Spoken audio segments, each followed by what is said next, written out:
അങ്ങനെ villain role കിട്ടിയപ്പോ അങ്ങ് ഇപ്പൊ ലാൽ സാർ ആണെങ്കിലും മോഹൻലാൽ സാർ ആണെങ്കിലും ഇപ്പൊ പുള്ളിയുടെ അദ്ദേഹത്തിന്റെ ഫസ്റ്റ് പടമാണെങ്കിലും ഒരു വില്ലൻ റോൾ തന്നെയായിരുന്നു. അങ്ങനെ വില്ലൻ റോൾ അയ്യോ അത് വില്ലൻ റോൾ ആയിരിക്കണം. പക്ഷെ എനിക്ക് ഒരു ആഗ്രഹം ഉണ്ടായിരുന്നു വില്ലൻ റോൾ ആണെങ്കിൽ തന്നെ ഒരു ഐക്കോണിക് ആയിട്ടുള്ള ഒരു വില്ലൻ റോൾ ചെയ്യണം. ഇപ്പൊ ബാറ്റ്മാനിലേക്ക് ജോക്കർ, ലയൺ കിങ്ങിലെ സ്കാർ എന്നുള്ള ആ ഒരു സിംഹത്തിന്റെ ക്യാരക്ടർ, അങ്ങനെ ബെയിൻ അങ്ങനെയൊക്കെ പറയുന്ന ഒരു വ്യത്യസ്തമായിട്ടുള്ള വില്ലൻ ക്യാരക്ടർ ചെയ്യണം എന്ന് തന്നെയായിരുന്നു എന്റെ ആഗ്രഹം.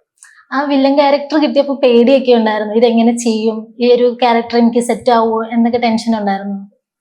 ഇല്ല, ഈ ഒരു വില്ലൻ ക്യാരക്ടർ എനിക്ക് ഇങ്ങനെ ഇല്ലായിരുന്നു. എനിക്ക് നന്നായിട്ട് ചെയ്യണം ആകെ ഉണ്ടായിരുന്നത് വെച്ച് കഴിഞ്ഞാൽ ആകെ ഉണ്ടായിരുന്ന പേടി എന്ന് പറയുകയാണെങ്കിൽ ഇപ്പൊ ഹനീഫ് സാർ ഇങ്ങനത്തെ ഒരു ക്യാരക്ടർ കൊണ്ട് വെച്ചു. അപ്പൊ അവർക്ക് ഞാൻ എന്താ പറയാ എന്റെ മാക്സിമം ഔട്ട്പുട്ട് കൊടുക്കണം. അല്ലെങ്കിൽ ഞാൻ കാരണം ഇവനെ എടുക്കണ്ടായിരുന്നു, ആ ഒരു റിഗ്രറ്റ് അവർക്ക് ഉണ്ടാവരുത് എന്നുള്ളൊരു ക്യാരക്ടർ ചെയ്യാൻ പറ്റും എന്നുള്ളൊരു കോൺഫിഡൻസ് എനിക്ക് ഉണ്ടായിരുന്നു.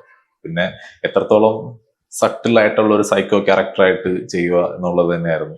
അത് ആ ഒരു ക്യാരക്ടറായിരുന്നു ഞാൻ മനസ്സിൽ. എന്റെ ഹനീഫ്സറും കൂടെ നിന്റെ ക്യാരക്ടർ ഇങ്ങനെ ഒരു സട്ടിൽ, ഒരു മിനിമലിസ്റ്റ്, ഭയങ്കര ഒരു സ്റ്റൈൽ കീപ്പ് ചെയ്ത് സ്വാഗ് ആറ്റിറ്റ്യൂഡ് കീപ്പ് ചെയ്യുന്ന ഒരു ക്യാരക്ടർ ആയിരിക്കും. പക്ഷേ എന്നാൽ ഭയങ്കര ഒരു വയലന്റ് ബ്രൂട്ടൽ ആയിട്ടുള്ള ഒരു ക്യാരക്ടർ ആയിരിക്കും എന്ന് പറഞ്ഞു. ഞാൻ ആ ഒരു ക്യാരക്ടർ പിടിച്ച് തന്നെ അതേപോലെ അവസാനം വരെ പോയി എന്നുള്ളൊരു മാത്രമേ